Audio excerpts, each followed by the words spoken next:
JD Kiss, you know what I mean? I'm about to take over, but we neither here nor there. Y'all see what's going on. And it's all thanks to my big homie DWI. He holding it down on all the stations with the Matrix, you know what I mean? Blasting off nothing but exclusive, good music.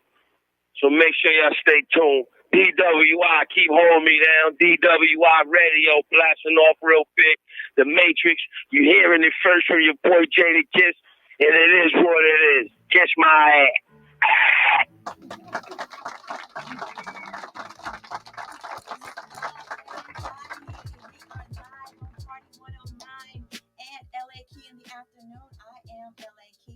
And I am here with my very special guest, NY Chuck. Okay, we're going to get into the line today, you guys. But before we do that, I want to chime in on this hot topic, and I want to bring you into this topic as well. Okay. You and DWI. So, okay, the question is, what are you starting to dislike more as you get older? That's a good one. I'm starting to dislike how the adults are acting worse than the kids out here. Sorry. You said you're starting to dislike the adults are acting worse than the kids? Yeah, in terms of behavior, yeah. Can you explain more? I felt like when I was coming up, I respected adults as being adults. And I think it got something to do with the culture because music, hip hop, and the fashion, all that is like together now. Like our parents didn't dress like how we dress, at that time back in those days. So right. I'm feeling like now it's like everything is. It's okay that you dress and you play video games like a kid, but you can't be acting like a whole kid too, yeah. Right? In terms of emotions on the internet, arguing, doing like childish things. Like. So you're saying more so parents need to be parents and let the children be the children. Right. Don't let the styles and the culture still trick you out of your role as a parent, because I think they thinking like because their kids are smarter and more aware of what's going on that we like besties like. Mm-hmm. Yeah, I agree. What about you? I can't wait to hear what Chuck. Yeah, I want to hear what Chuck says. I agree with you. Well, like bro said, he when he was hitting on the thing about the clothes with the older dudes, I looked at myself like, man, he talking about me? No, I'm just but like really like on that right there though, like for real, it's like I look at life differently now, being that what I went through in life. Mm-hmm. So now I have a whole different outlook, a more positive perspective on life now. Mm-hmm. So, what I really look at is like the senseless killings, mm-hmm. the black on black, mm-hmm. the black, any crime is messed up, but I know us as people, mm-hmm. we got to just learn to respect the next man's opinion in life. If you respect the next person's opinion in life, then it'll be a better, because if you tell me that this is this and I said no, this is that, I can't change your opinion, you can't change mine. Exactly. So the only thing I'm saying is if I respect what you say about that, and I take it because I can't change your mind about something. Yeah. So we got to learn to respect each other's opinions in life, and we got to move. You know what I'm saying? We got to move accordingly. Like right now at this age, like, I'm 55 years old, right? I'm a grandfather. I got 2 grandkids. Shout out to them. My daughter, Nayada. I love my people. But at the end of the day, I love people, and we got to learn. It's about communication. Mm-hmm. People got to learn to communicate. Like bro was saying, like it's like the kids are parallel to the parent now. Yeah. In other words, saying that the daughters are hanging in the clubs with the mothers. Yeah. They drinking together, they smoking together. And okay. At the end of the day, that's not cool. Like some people will look at me and say, well, you 55, you still rapping. Mm-hmm. Because that's something that I did. But we had that conversation yesterday. I want to bring that up too, because we talked about that. Like the rapper that was here yesterday, Billy Ons. We both agree as artists that if you've been making music, while Why do you have to stop at a certain age? Like one of the things Billion's pointed out was that that's more in our community, like our culture, where we try to place these limitations on people versus us allowing people to continue to make music to the rest of your life. Like, why can't you though? Who says that we can't continue to make music up until beyond 50, 60? I mean, if that's what your love is and that's your passion, why do you have to stop? To me, music is endless. It's timeless. It's endless. There's no beginning, there's no ending. Right. Like Michael Jackson, if he was alive, he'll make a song right still now be that'll go making multiple platinum. Yeah. You understand what I'm saying? Yeah. So when you do that, it's about making good music. Right, exactly. You make good music.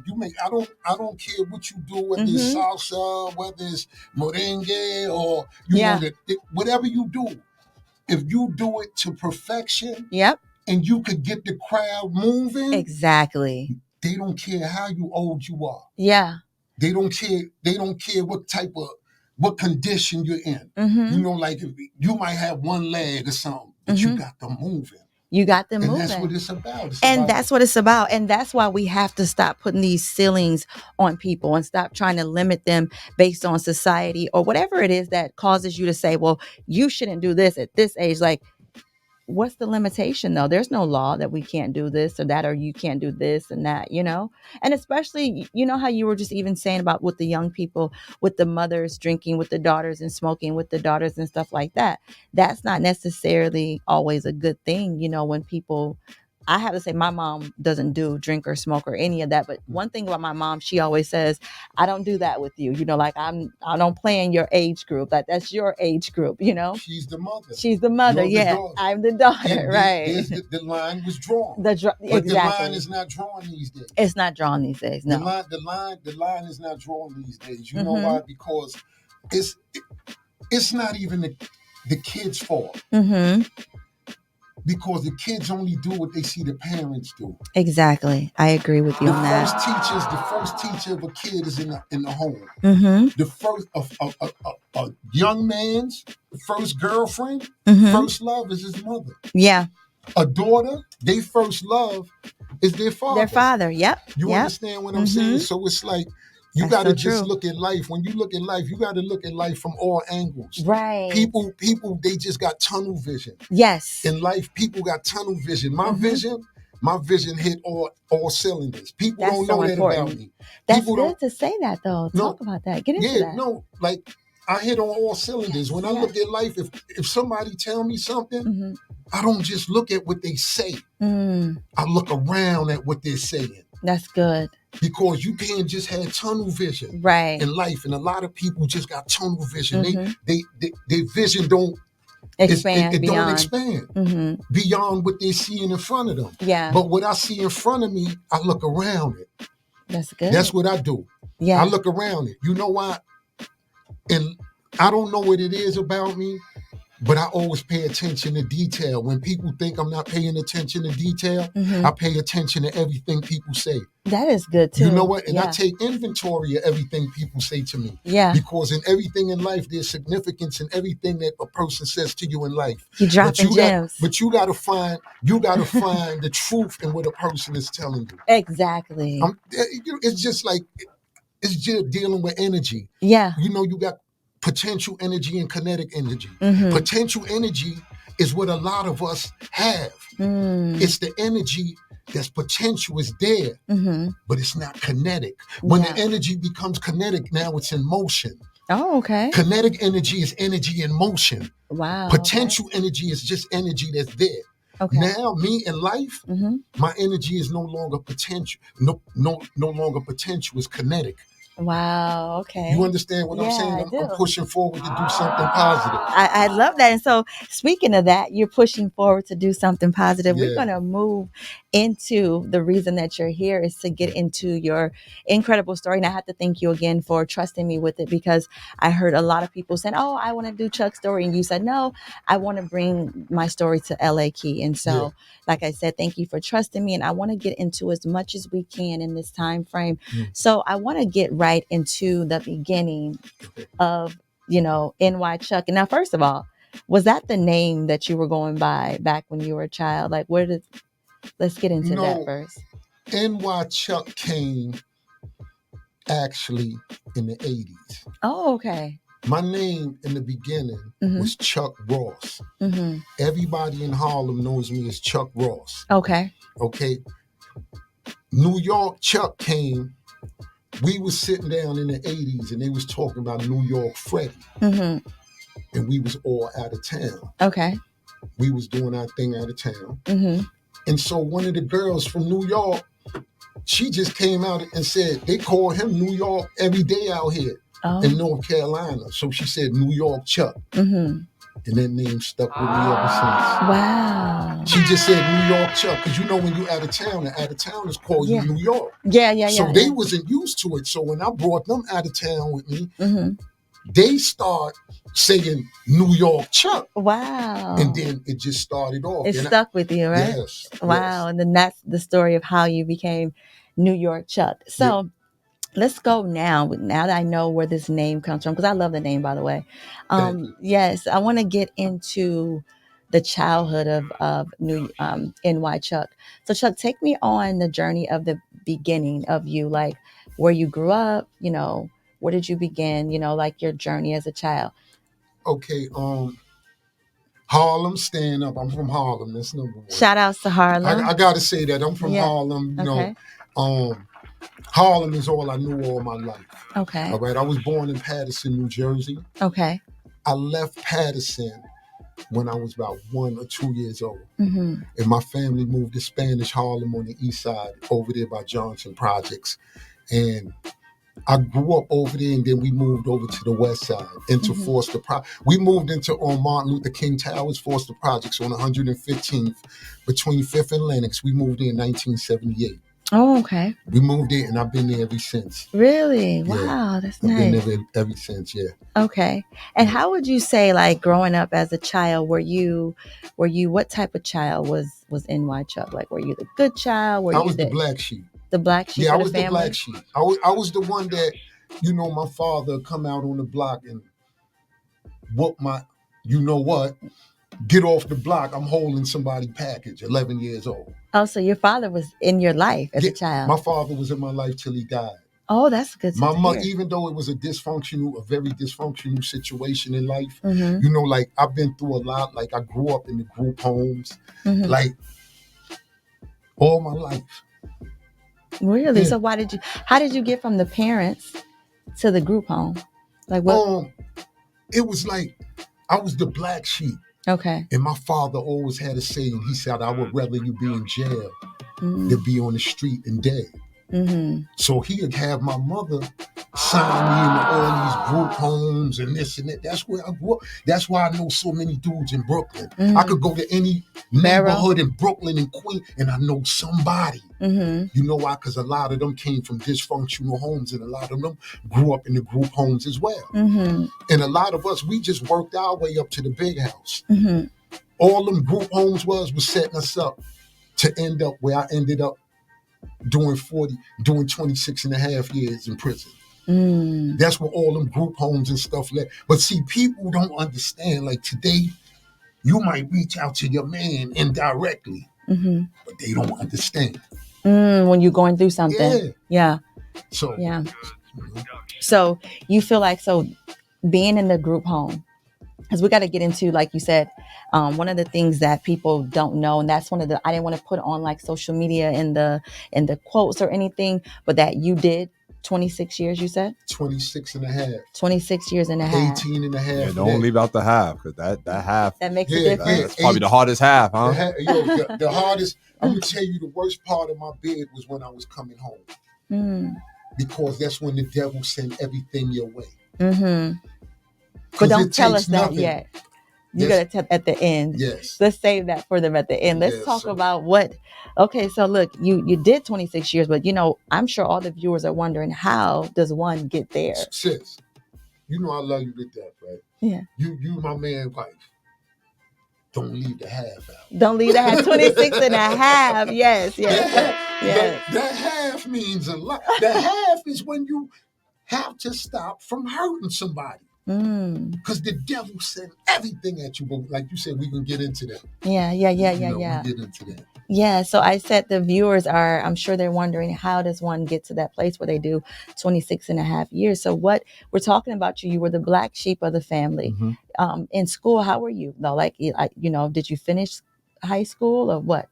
What happened here? Actually, I just went back and got my GED. You recently did? I just went back Well, and got my congratulations to you. I just went back That's and got incredible. my GED about 2-3 weeks ago. Yeah. I'll be picking up my diploma sometime this week. Phenomenal. Yeah. I commend you on that. Yeah, so what was going on in the teenage years of in the NY Chuck? in the teenage years, it was like, we from the streets. We grew up, we hopped off the porch early. So the teenage years was a lot of smoking and drinking and just trying to stay afloat. That's what we did. We was man-childs. When we was young, a lot of us was taking care of our families, our mothers, and we was only 15, 16, 17. Like I said, I had my mother and father there, but it was a real dysfunctional situation. It wasn't the Huxtables. It wasn't none of that. It was times when we ain't had nothing to eat. Yeah, I was going to ask you, what made it dysfunctional in your household? Because one was on drugs and one wasn't. Okay. My mother was straightforward, clean, never smoked, never drank, never did nothing. My father was the opposite. All right? And at a young age, you come in the house, you see your father sitting in the living room with a needle in his arm. Oh my God. That's how I grew up. Oh yeah. They was there through my whole life.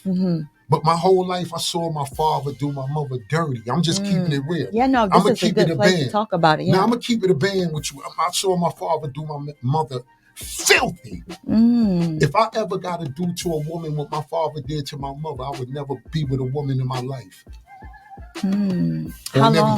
How long did they stay together? 40 years. 40 years. They remarried, separated. When I got locked up, my father came to see me and I said, listen, man, do me.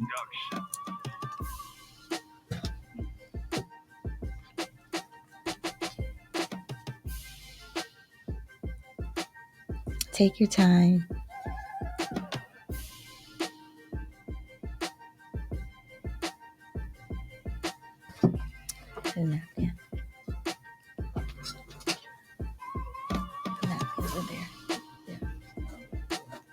Yeah. It's all right, bro.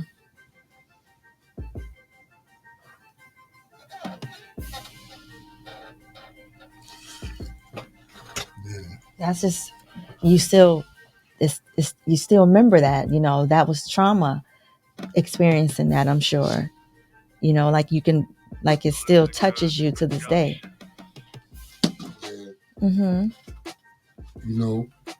That's just a part of my life. Every time I talk about it, it's always gonna hit me like that.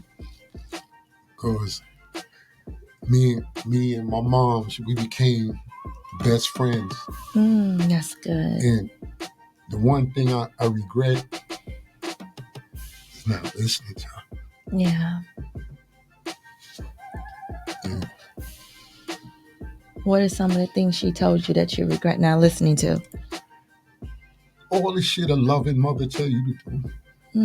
All that shit. Yeah. It's, that's something you go through in life that you always been carried with you, I wasn't there.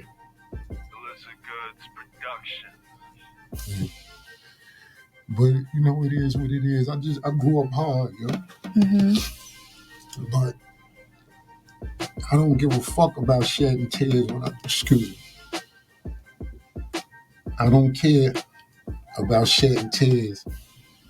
When I'm emotional, excuse me for, but I don't care about shedding tears when I talk about my mother. Yeah. She deserved all of it. Yeah. But, yeah. No, you can continue. That's something. I grew up, yeah. I'm here. Yeah. I made it home. They gave me 46 years, But what I want to ask you this: we're happy they're clapping for you. You made it out. But I want to know, when did you get taken away from her? At what age were you taken away from your mother where you didn't? 26. 26, yeah. 26 years. So you were 26 years old. I was 26. And you were taken away from her. Yeah. Are your parents still alive? Nah, I told you I lost them. At what age were you when you lost them?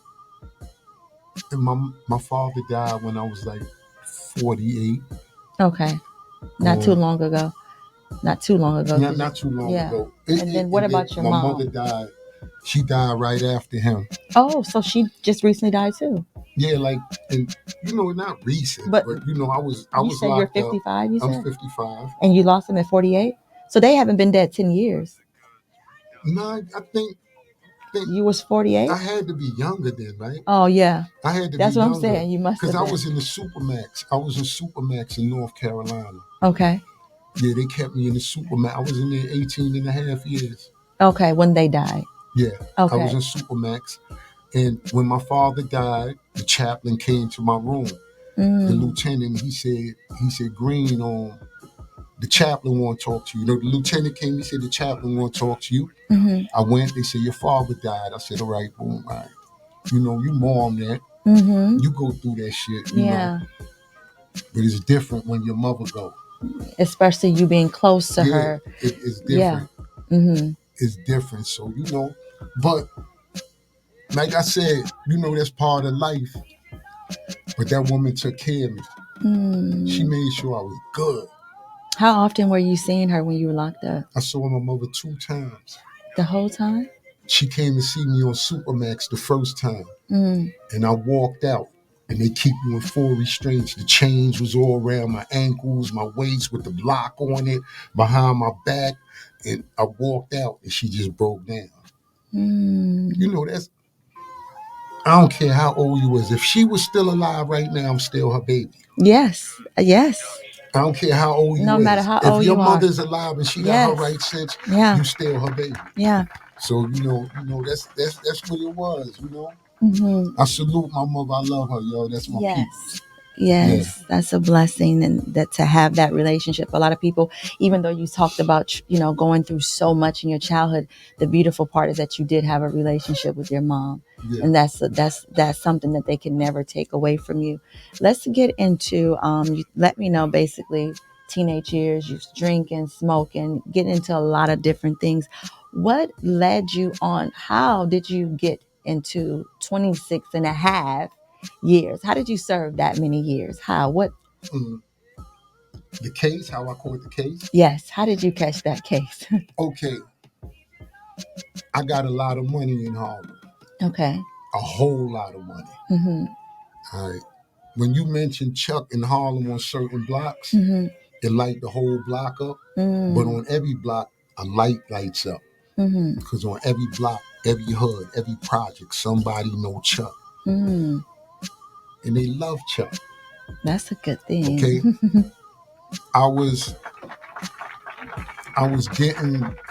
We was getting money, I messed with a lot of the dudes. Like a lot of the dudes, they got documentaries out on Doo-Wop, T-Ferg, D-Ferg, even Poe. Even though he did what he did, and it is what it is. I'm going to just keep it real. That's my man. I knew him before he was Alpo. I knew him when he was Alberto. All right? But he did what he did, and that's that. You know what I'm saying? I'm talking about the Gangsta Lou's, all of them. Okay. You know what I'm saying? The Pat Pooses, you name them. You know what I'm saying? There's certain names I want to name, but I ain't going to even name it. But I'm going to name my man, my nigga Joe. Okay. Lil Joe. You name them names, them names like them names, like that name I just named, that name will light up the whole city. You know what I'm saying? Because where I was, certain people there put me there in the position I was in. So if I was in that position, you know what position they was in. You understand what I'm saying? So yeah, we got a lot of money, and I was down south. I was in North Carolina. My man Joe, shout out Taste of Seafood Restaurants, House of Seafood, all that. That's my big bro. Love him to death. He caught his time.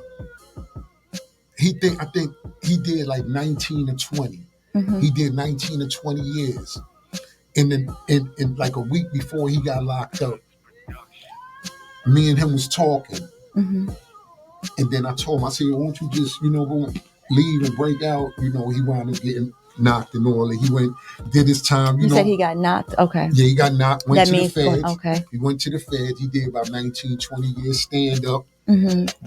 Good dude, all the way stand up live, second fed bid or whatever, stand up. Mm-hmm. You know? And after that, I was on my own. Because he was the only dude that took care of me. So, but me, I know how to shake and bake. Because he introduced me to a lot of good people, and they introduced me to a lot of good people. Like in Harlem, you got Harlem dudes, and then you got Harlem dudes. We were the Harlem dudes. Okay. Meaning underground, we like octopus. We could stretch our hands anywhere. In Harlem, you couldn't go in any block in the 80s and just stand up on the corner. Nah. Chuck, I could go on most of them blocks. You know why? Because I dealt with them. The ones that don't know me, their parents know me. You know what I'm saying? And anyway, when he left, I got back on my feet. I went down to North Carolina, and we was bubbling. We was getting money. We was doing our thing. I'm pushing phones, Porsches, we up. We doing our thing. Yeah. You know what I'm saying? And I went back to New York. And I left my man my Porsche. I left him. I had two. I had a blue one. I had a blue 944 at the time, and I had a gold 944. And I left him the gold one. I said, I'm going back to New York. He had the gold one. He wound up going to make a sale to some dudes from Virginia and Baltimore. I'm in New York. The police followed them. They following the dudes from Virginia and Baltimore. My man going to make the sale. They follow him. They get to the hotel. Another dude saw the police following them and followed the police. So when the police was creeping in the hotel, the dude ran in the hotel, ran upstairs and said, the police followed y'all. My man Boogie. Okay. All right? My man run, Boogie, leave. Left my Porsche in front of the hotel. The dudes from Baltimore and all that, they get locked up. They get caught with all the heroin. They get locked up. What they do is they say, the dude who the heroin belonged to, that's his car. Oh. It was my car. You see what I'm saying? So now I'm in New York. A year later, I never forget, I was talking to Y from the Rough Riders. And X was in the back seat sleep. And Y saw me. It was around 4 or 5 in the morning. And Y, we was all coming from the party. And Y hit the horn. And I pulled over, we stopped in front of St. Nick Projects, and we talked for about an hour. We talked for about a whole hour. And the police pulled up. It turned daylight. The police pulled up, and the police said, whoop, whoop, move the cars. You know, the cars was in move the cars. Yeah. So while I got in the car, I ran to Y car to give him dap and hug him. When I did that, the police said, oh, you want to shake people's hands? He said, you in the white car. I don't mean to laugh at your pain, yo. I'm like, yo, real. He said, you in the white car. He said, put your keys on top of the hood. They got out, took my license plate, my own registration and all that. They went back to their car. I'm looking through the rearview mirror now. My girl was with me. Okay. This woman wound up staying with me 23 years. Oh, my 26 years. Amazing. That's another story. Anyway, she was in the car with me. And I took my jewelry off. I saw both of the police get out the car. When I saw that, I took my jewelry off and everything. Make a long story short, they locked me up. I went down south. They extradited me to, I stayed on Rikers Island for about 7-8 months. Okay. That's where I became affiliated. I stayed there around 7 to 8 months, and I became a part of the movement, the blood movement. Oh, in prison? In prison, yeah. I would never become a blood on the street. I said I would never do that. And What inspired you to want to get into that, though, in prison? It was the movement at the time. You know, it was a lot of separation. Mm-hmm. It was a lot of disrespect, a lot of racism. Mm-hmm. You know, and they was looking down on all the blacks. Mm-hmm. See, my name, I did a lot of time. Like I told you, I grew up in the system. Mm. In the 80s, I was in Caxsackie, Elmira. I was on Clinton, Attica. I was everywhere. Mm-hmm. They called me Natural. I was a God body. We was all 5%ers. My name was Natural in 20 Allah. You know, and you was Islam then? Yeah, I was a 5%er. Oh, okay. I was a 5. We all was 5%ers. Okay. Most of the Bloods today were 5%ers at one time. Oh, the old ones, especially the old ones Muslim. my age. No, that means God. Oh, okay. So that's not affiliated. That's not Muslim. That means that they look the 5% nation is like, you know, the 5% nation is like 5% of the population that know who the true and living God is. They say that the true and living God is a spook and cannot be seen by the physical eye. Otherwise known as the bloodsuckers, the poor, and all that. But you know, that's what they believe, and they believe that the black man is God. Okay. The Muslims at one time, like under Elijah Muhammad, they would say that, you know, they would talk against the white man. Mm-hmm. Malcolm X is the one that changed that. Am I right? Malcolm X is the one that changed that. When he went to pilgrimage over to the holy city and he made it all right, he said the white man is our brother. But the 5%ers, they said the white man is the devil. Mm-hmm. That's what that's about. Okay. But that's what we were part of. That was a prison thing. Okay. You know, it was the worldwide. Okay. It's worldwide. Wu-Tang, all that. Shout out to the Wu, all of them. It was worldwide. But you know, yeah. But and you're out of that now, though, right? The 5%er. Yeah, I'm not. I'm not 5%. Okay. I'm blood. Oh, okay. You're blood now. Yeah, I'm blood. When I became blood, that was stamped, solidified. That was. Oh, gotcha. Oh, okay. So before that, you were the 5%er. So then, okay, you're still. So I want to take you back. So you're still telling me why you were inspired to get into that and the blood. Oh, I thought you wanted me to tell you about the 26. And then we switched into this. Yeah. Oh, so while you were talking, because you were saying like you had got into the blood, and I'm just like, well, what inspired that though for you to even get into that? Yeah, you know, I'm gonna tell you something. I was always for my people. Mm-hmm. Anywhere I go, even when I was a young dude, another race couldn't do nothing to my people. When I got on the island, and all my homies, but see. You got dudes that blood make who they are, and you got dudes that make blood what it is. Mm-hmm. I'm one of the dudes that made blood what it is. I stood on that. They done put me in houses with 100 Latin kings, and I was the only blood in there. And I went in the house, and they said, "Are you blood?" Yes. My name Chuck. Mm-hmm. Anybody know that name? I stand 10 toes. I don't get that's like me on this radio faking right now. Nah, I ain't doing none of that. And I got all my work, paperwork, indictments, PSIs, everything. You know what I'm saying? That's why Harlem showed me the love it showed me when I came home. Because I did it the right way. Even though what I did was wrong, and it got me, I paid my dues.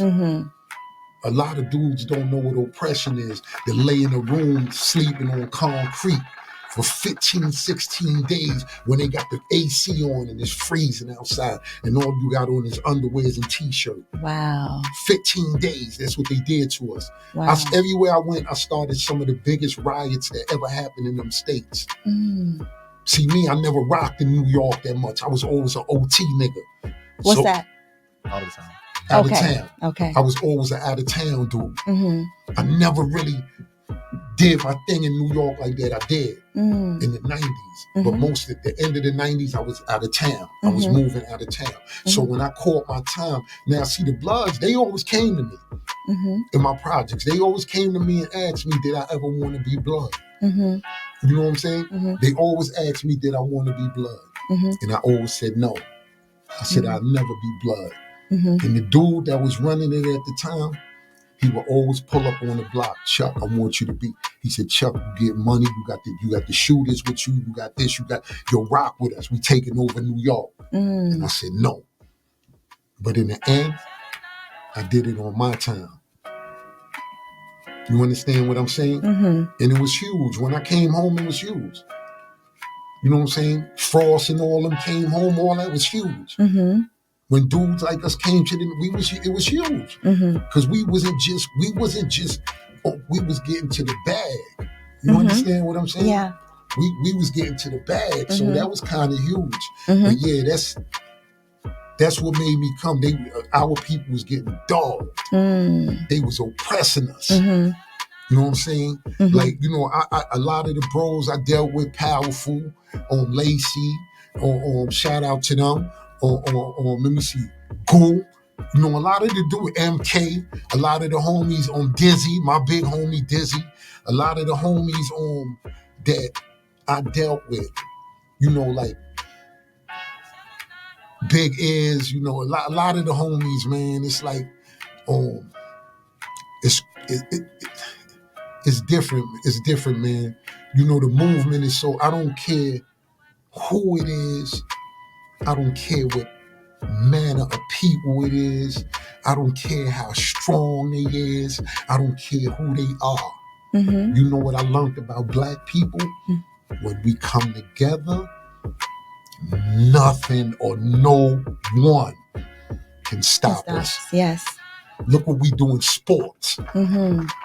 Everything we do in sport, everything we do, we dominate it. I listen to these podcasts with these dudes talking about they don't mess with New York this and New York Crips and New York Bloods and all. You will never come on this side of the map and say that. Never. I don't care who you is. You ain't coming on this side talking like that. You are not coming on, you're not coming in New York talking. You're not even going to stand in a dude from New York presence that's real right and talk like that. Because we shaking. For real. We shaking. Yeah. So Chuck, let's get back into this. So you're in prison right now, right? You became Blood. Yeah. In prison. And so what happens in prison? So do you get out? What's the next step with this story? So we know your Blood, you shifted from the 5%er, you repping for your people. So then what happens? Well, they extradite me to North Carolina. All of us was in OBCC on the island. We was in OBCC, MK, Tweet, Eastwood. We all was there. Big up the D-Wiz from Fort Greene, my man D-Wiz. You know, it was a bunch of us there. Like, you know, the heavy hitters. We was all there. Like, and it's like when they shift me to North Carolina, I ask certain people like, yo, what's the situation? Like, yo, you know, like, whoa. Because me, I'm going to take this wherever I go. This who I am. If they put me on the moon today or tomorrow, when you get there, it's going to be a set of Bloods up there. That's Martians. Wherever I go, that's what I'm going to do. Every state I went in, Ohio, I did it in Ohio. I did it in Carolina. This is deep, though. Can I ask you this, though? You know, because I don't know anything about Blood, you know. So what makes you go so hard for this? Like, what is your connection so much to it? I understand you said that, you know, you're for the people, but this is something you're not going to walk away from ever. You know why I'm not going to walk away from it? I've been Blood since day one. You know why I'm gonna not walk away from it? Because this is what I am. I am what I am, and all that I'm not, I'll never be. All is well. This is what I am. And what is that, when they say Blood, what does that actually mean? Brotherly love, override oppression, destruction. Okay? What we say is brotherly love, override oppression, destruction. We know what oppression does. Oppression causes a destruction amongst the people. But brotherly love override the oppression that causes destruction. So that's what we stand for. Like we say, peace, almighty peace, blood. This first generation, I banged home in first generation. That's number one. So all the principles, you know, all the principles on the Constitution, that's what I stand on. Okay. I did 18 and a half years in the Supermax from the state to the Fed. I didn't really go into the federal Supermax, but they had me housed in, I think it was a drop-down program, because they always do that to me. Every yard I go on, they'll put me on lockup for a week or 2 weeks. They'll screen me, SIS to screen me, then they'll push me out to the yard. Yeah, because I never had Fed time. I caught Fed time in the Feds. You see the cut on my face and all that? I caught Fed time in the Feds. Oh, wow. So one of the dudes that cut me in Carolina, you know, one of the dudes that cut me in Carolina, when I got to the feds, soon as I ran into his man, I almost killed him. I ran into a dude. He's like, "That's my man." I said, "Oh, you know him?" I said, "Hold this. Tell him Chuck sent this to him." That's how I was moving. I was moving like that all the way till I walked out the door. Okay. All the way till I went home. Wow. So let's talk about this. One of the things you told me initially, what was your initial sentence that they gave you and what they tried to do? Let's talk about that. Okay. Now, when they extradite me from Rikers Island, they extradited me in 97. They extradited me in 97. I know it was the winter time. Okay, they took me to the court building, the extradition team. They was from Kentucky. They came and got me. The last person when I saw was this little girl from my building. That's the last person I saw that I knew from New York. And when I was getting in the van, I told her, I was like, "What's up? How you doing?" I said, "Tell everybody I love them." I said, "I'm gone." That's the last thing. I went to Carolina. They offered me 5 years. When I went, they gave me my indictments and everything. They offered me 5 years. So what I did, I spit at the district attorney. And I told him, I said, "I'm from New York. I don't do that." You could Google that. The Durham Herald Sun newspaper, 1998. I spit at the district attorney and I said, "We don't do that. I'm from New York. Put 12 in the box. Let's go." Oh, wow. Yeah, I was talking that gangster. And what does that mean? 12 in the box mean put 12 jurors to judge me. Oh, they judged me, all right. Them Carolina people went in that jury room for 10 minutes, came out and gave me 46 years. Wow. They didn't even deliberate. They went inside. Know what the DA kept saying? "He's from New York. He's from New York." This is what the DA kept saying. And I'm going to tell you something else that's great. My father testified against me. Really? Yeah, my father took the stand and testified against me. Against you? Yeah. Wow. Yeah, How did that make you feel?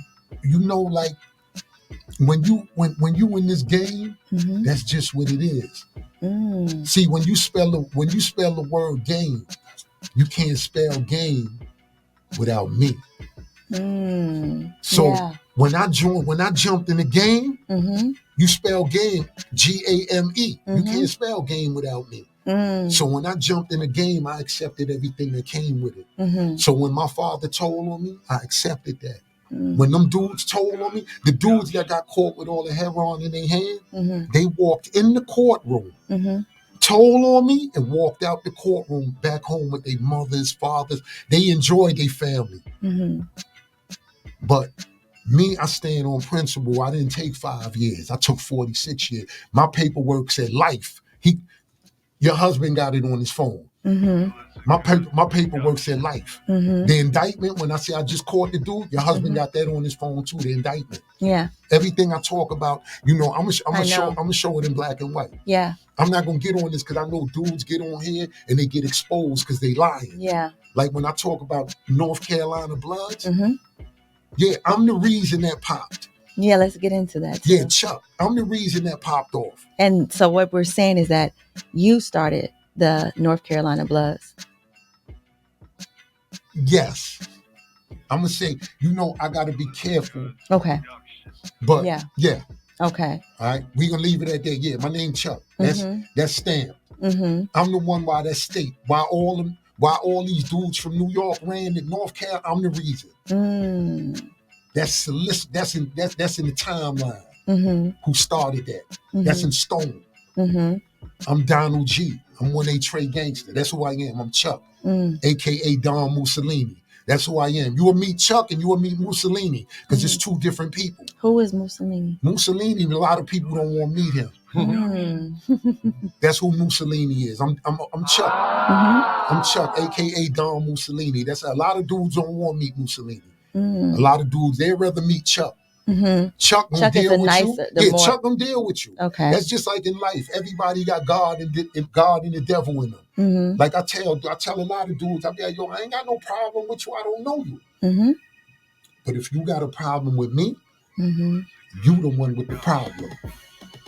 And that's one of my slogans. I don't have a problem with you. But if you got a problem with me, you the one with the problem. Yeah. And I stand on that. Yeah, Dizzy, all them came to Carolina, they had to check in with me. And they big homies in New York. Dizzy and them had to come and ask for Chuck. Where Chuck at? I could name a lot of other ones that came down there and had to ask where Chuck at. Yeah.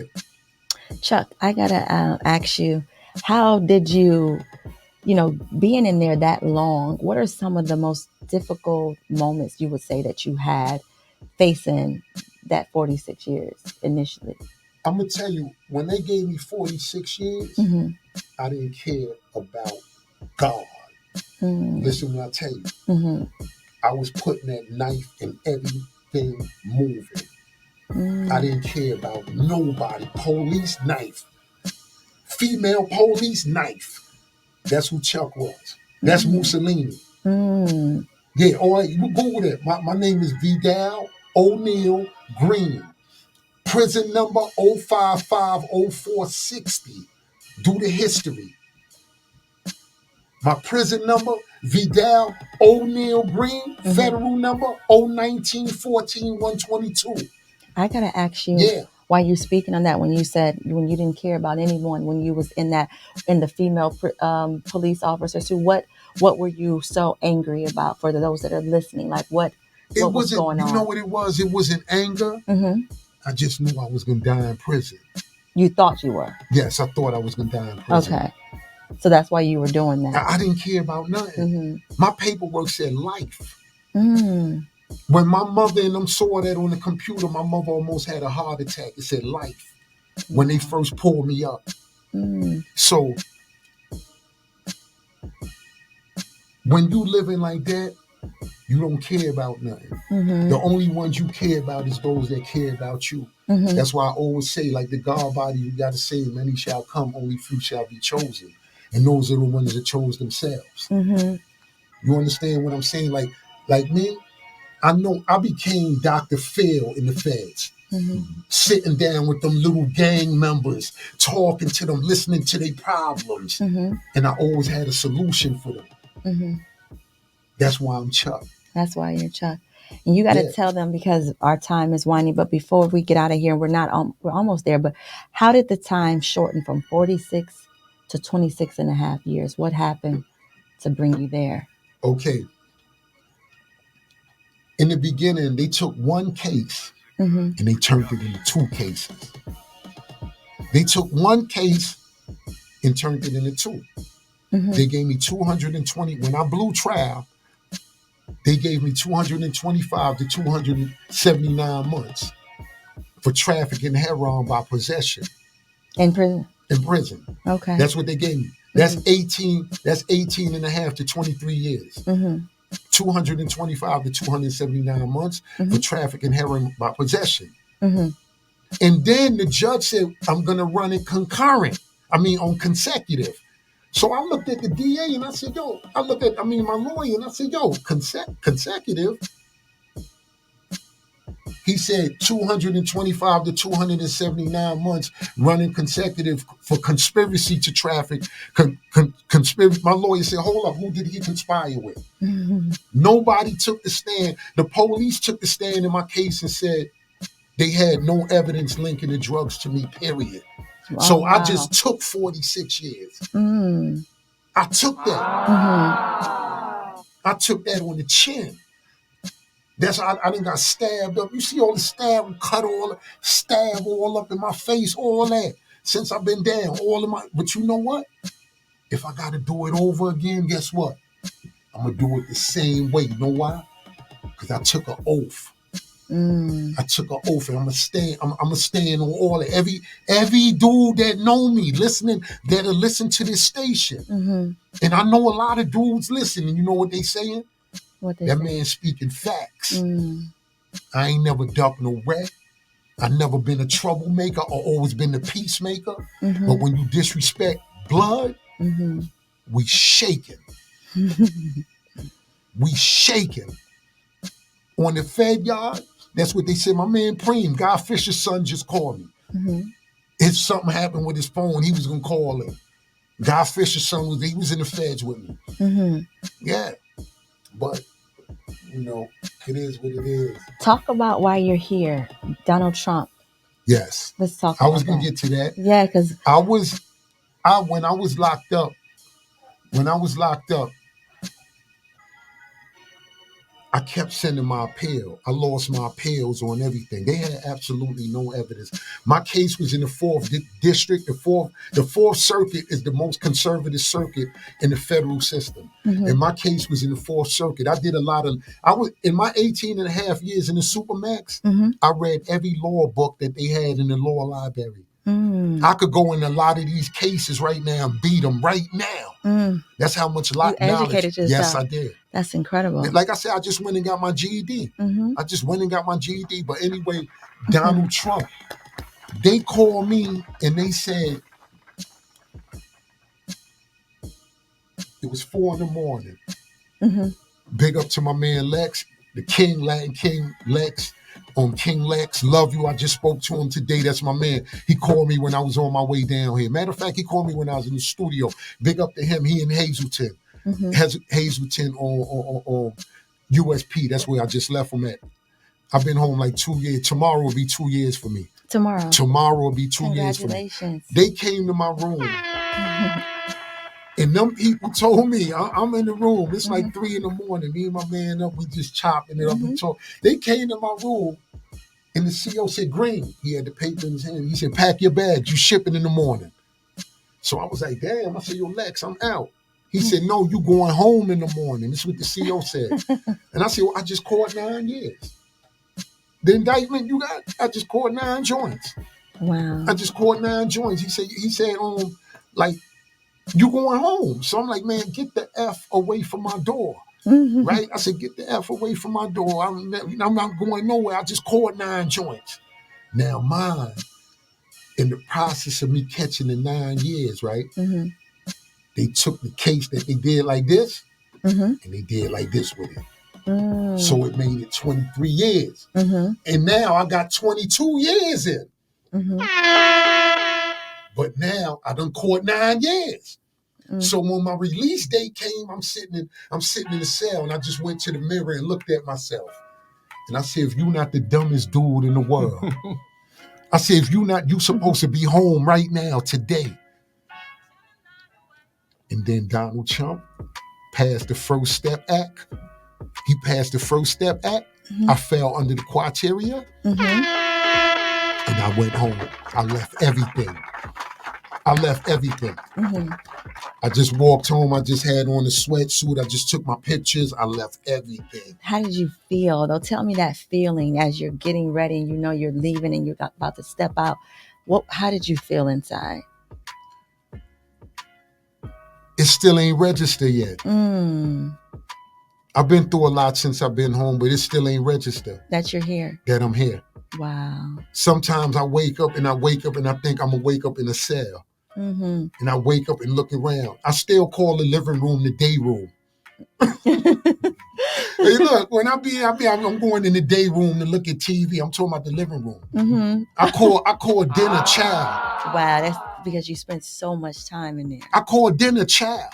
Wow. This is what the system do. The system, it manipulates you. And it reprograms you. It reprograms you. You become a product of the system. Of your environment. Yes. Yeah. And that's basically what happened. Yeah. Well, NY Chuck, it was a pleasure having you sit down with me and just getting into so much of this story. You're an artist. You're a recording artist as well. Yes. Since you've been out, you've been making music. Yes. You're on everything, scoring. Yes. You're shooting music videos. Yes. You did big ups to the guy that I can't think of it right now because I'm so into your story. The guy that you just did the song with. The remix that you guys just did. Oh, Kingpin Bless. No, the song that you guys did, though. The song that you guys did with the guy that passed away. Too Fat. Yes. The remix. Talking about Too Fat. Yes. Yo, believe it or not, I'm getting good reviews on this. Yes, song. So you're and you know, Bless went crazy on it. Everybody I be around, they singing Bless verse more than mine. I'm looking at them like, damn, you my man. Yeah. So I just wanted the people to know that since you've been out, you're making music, you're shooting music videos, you're working on your own situations? I know you've done a lot of features, but you're working on your own stuff. What do you want to tell people before you close out? What is the thing you want to tell everyone? I want y'all to know, like I said, I'm from Harlem. I represent the 5 boroughs, but I'm from Harlem. You know what I'm saying? You know my man Bless Biggs from Brooklyn. You know, you could go to my page. You could go to my page, NY_Chuck, and follow me on Instagram, YouTube. You know, NY_Chuck. You can follow my man Bless Biggs. His Instagram is Kingpin Bless. You know, Kingpin Bless with Kingpin _. 2 eyes in the king. 2 eyes in the king, yes. Kingpin, KIINGPEN. And yours is easy. NY _Chuck. Yes. NY_Chuck. You know, me and my man Bless, we get ready to hit y'all with something crazy. Look for that. We look forward to it. Thank you so much, Chuck. It's been a pleasure. Harlem, stand up. Brooklyn, stand up. New York, stand up. Love y'all. Love y'all.